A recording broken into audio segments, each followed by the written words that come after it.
Hello everyone, I wanted to make a quick video about my Boilermate 2 which started buzzing in the middle of the night.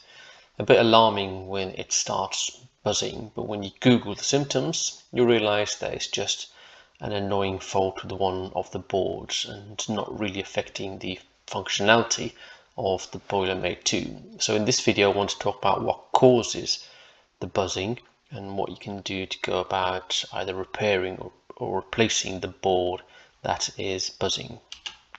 So here's a description of the Boilermate 2 from the Gledhill manual. You can see here on the left hand side, once you take the cover off, there are two PCBs. The top one is the pump drive. That's not the one we're going to be talking about today, and the one below is the delay timer PCB. That's the one that buzzes, and that's the one that we'll be talking about today. But let's just talk about the top one quickly. The pump drive PCB has one job and one job only, which is to turn on the central heating pump for a few seconds, approximately every 40 hours during the summer period when the central heating is not normally used. And it does this to stop the central heating pump from seizing over the summer. The delay timer board, however, is slightly different. This is designed to do boiler pump overrun, which means it continues to run the boiler pump for a few minutes after the boiler has turned off. And that's, as the documentation says, is to aid system economy by removing all the hot water from the boiler each time it shuts down. So here's a picture of the board with the wiring. You can see terminals 3 and 4 are the permanent, neutral and live for the board. Terminal 2 is connected to the store stat, and terminal 1 is connected to the boiler pump. And when the store is at temperature, then only the live and the neutral are connected, and terminals 1 and 2 are not energized. The buzzing is caused by this capacitor on the left hand side drying out and needing to be replaced, but we'll talk about that a little bit later on. So here's the store at temperature with only 3 and 4 energized. When the store stat calls for heat, and note that this is the store stat and not the room stat, when the store stat calls for heat and energizes terminal 2, then the board sends a signal, the 240 volts, down to the boiler pump as well.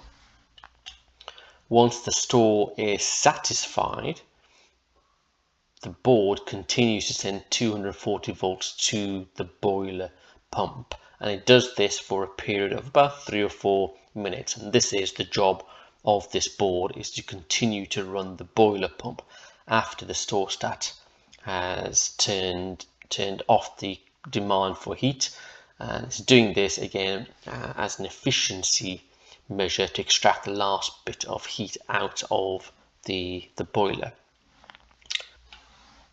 Once the overrun is completed, then you're back to the original state with only 3 and 4 energized and 1 and 2 not energized.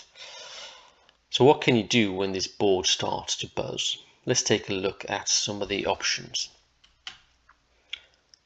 As a temporary measure, if you're in a pinch, I have read that you can simply remove the board entirely, stubbing out the permanent live and neutral feed and linking 1 and 2 together. What that means is when the store stat calls for heat, the boiler pump will run, and when the store stat turns off, the boiler pump will turn off. So this is bad for efficiency and should not be used as a long-term measure, because obviously the board is there for a reason. So what other options do you have? Firstly, you can just replace the board with a new one. In this case, a new one is available for £72 GBP. This is a lot more expensive than it used to be. I remember that these new used to be around the £30 or £40 mark.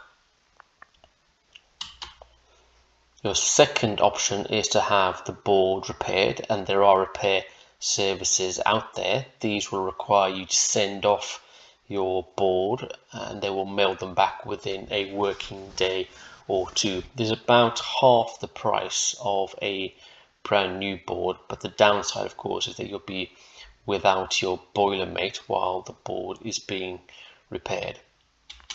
A third option might be, if you're good at fixing boards yourself and if you're good at soldering, is to buy a replacement capacitor, 22 microfarad 63 volts DC axial, and solder in the new capacitor to replace the capacitor on the left hand side that dries out and causes the buzzing. I've tried this myself. I'm not very good at soldering and I've had mixed results, so you may prefer just to get the board repaired yourself. A final option is of course just to replace the Gledhill board with a board that does the same thing, that is pump overrun, and here's one that I found on eBay. I haven't tried this out myself, but you can see basically from the wiring diagram it basically does the same thing. It has this concept of a permanent feed, live and neutral. It has this concept of a switch live from the, it says room stamp, in this case it would be the store, and then you would wire the output to the boiler pump where this says fan. And this model allows you through these dip switches to adjust the time of the overrun as well. So I hope you found that useful. Thank you very much.